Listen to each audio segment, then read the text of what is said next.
Kehadiran Menteri Haji dan Umroh ke KPK di tengah penyidikan korupsi kuota haji.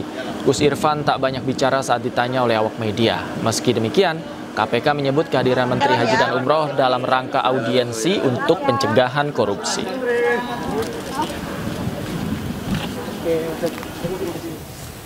Sejumlah aktivis mendatangi Pengadilan Negeri Jakarta Selatan Jumat siang untuk melayangkan gugatan pra-peradilan terhadap penangkapan dan penahanan terhadap 4 aktivis dalam kerusuhan saat unjuk rasa akhir Agustus yang lalu. Keempat aktivis tersebut adalah Del Pedro Marhaen, Syahdan Hussein, Harik Anhar, dan Muzaffar Salim. Mereka meminta Majelis Hakim Pengadilan Negeri Jakarta Selatan untuk membatalkan status tersangka terhadap keempat aktivis tersebut. Selain itu, tim kuasa hukum juga meminta kepada pemerintah untuk menjamin keamanan dan independensi hakim yang memeriksa gugatan pra-peradilan mereka.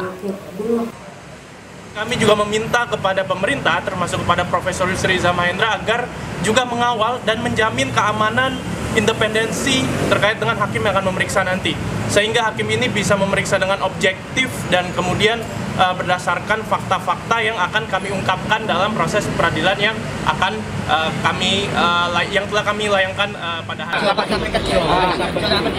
Apa kita bersama, ayo kita gotong royong. Karena ini pihak korban, Pak. Oh, tidak bisa. Kita pengennya semua ayo kerja. Itu lagi kerja alat berat, Mas. Iya, bareng-bareng, nggak apa-apa. Alat berat khawatirnya nanti kalau keselamatan sampai lebih banyak. Kami sudah tanggung resiko. Kita ganti semuanya. Udah kami tanggung. Tahu, Pak, dari berapa hari, Pak? Dari anak-anak. Coba ayo gerakan kaki, Pak. Ya, coba deh, Pak. Coba deh kaki menurut kaki. Ayo udah, ayo, Pak. Firmankan, Pak. Menurut saya jangan mengoplak kaki.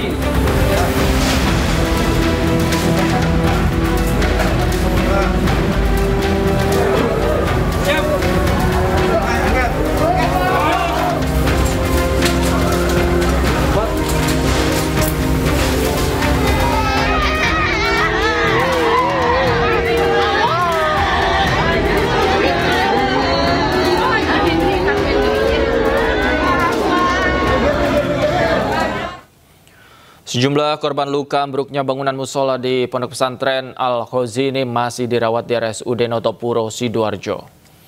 Hingga Jumat malam tercatat 7 pasien masih dirawat di RSUD Notopuro. Sementara 33 pasien lainnya telah diperbolehkan pulang dan 2 meninggal dunia pada hari Selasa. Iya. Pasti bisa keluar dari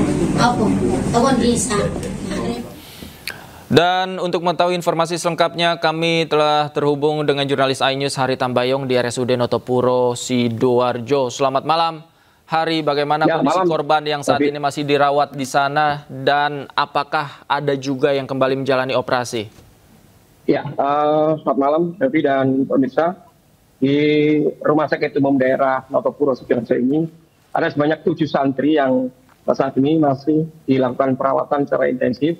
Dan hingga malam ini dari 7 korban ini diantaranya harus menjalani operasi, yaitu amputasi di kakinya. Kemudian 1 korban santri lainnya yaitu Haikal, di mana Haikal ini waktu pertama kali masuk memang kondisinya baik di fisiknya, namun setelah dilakukan pemeriksaan lanjutan ternyata ada pembuluh darahnya yang mati, dan ini akibat dari tergencetnya kaki yang cukup lama, sehingga pembuluh darahnya mengalami masalah. Jadi harus dilakukan observasi dan ini bisa jadi terancam akan diamputasi juga. Namun saat ini pihak rumah sakit sudah melakukan konsultasi dengan pihak keluarga soal apa yang dicegah oleh Haikal yang tadinya membaik, namun saat ini sudah mulai ada pembusukan di pembuluh darah kaki sebelah kiri.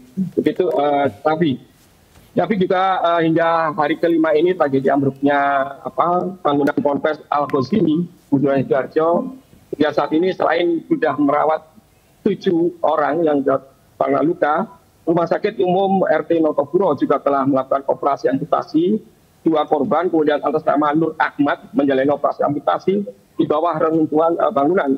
Kemudian sementara korban Saiful Rosi juga dilakukan operasi yang sama, amputasi di telapak kakinya saat dilakukan di rumah sakit.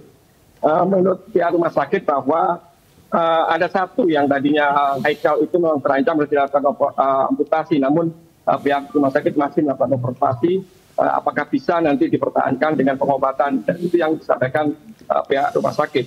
Sementara seperti diketahui bahwa Haikal itu pernah viral ya, yang bersama Yusuf saat itu sudah berhasil dievakuasi oleh pihak tim SAR, sudah dibawa ke rumah sakit, namun setelah beberapa hari dinyatakan sehat, namun setelah dilakukan observasi ada bermasalah di kaki kirinya, karena memang menurut dokter bahwa kaki kiri Haikal ini tergenjat terlalu lama, sehingga dilakukan ronsen, kemudian ternyata pembuluh darahnya tidak berfungsi dan mati. Ini kan cukup berbahaya, bisa saja terancam diamputasi juga, dan saat ini masih ada konsultasi dengan keluarga. Begitu, David. Baik, terima kasih Hari Tambayong melaporkan langsung dari RSUD Noto Puro Sidoarjo. Selamat malam, selamat bertugas kembali.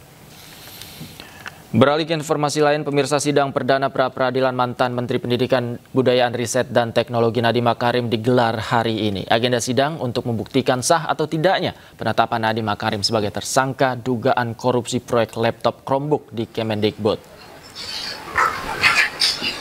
Orang tua Nadiem Makarim yakni Nono Anwar Makarim dan Atika Al-Gadri hadir dalam sidang perdana gugatan pra-peradilan terkait status tersangka Nadiem dalam kasus korupsi pengadaan laptop Chromebook. Sidang digelar di Pengadilan Negeri Jakarta Selatan. Tergugat dalam sidang adalah Kejaksaan Agung, yakni Direktur Penyidikan Jampitsus. Pihak Nadiem menilai Kejagung tak punya bukti permulaan yang cukup untuk jerat kliennya sebagai tersangka. Penetapan tersangka juga dilakukan tanpa laporan kerugian negara terkait dugaan korupsi, baik oleh Badan Pengawasan Keuangan dan Pembangunan atau BPKP atau oleh Badan Pemeriksa Keuangan. Pihak Nadiem meyakini penetapan tersangka dan penahanan terhadap Nadiem Makarim tidak sah. Kami tidak menemukan adanya hal-hal yang secara signifikan mempengaruhi ketepatan harga. Itu kalimat dari BPKB.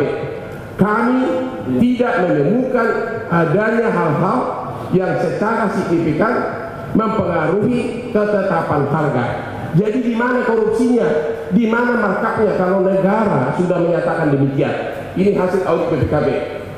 Secara formal BPKB menyatakan tidak ada korupsi, tidak ada markup.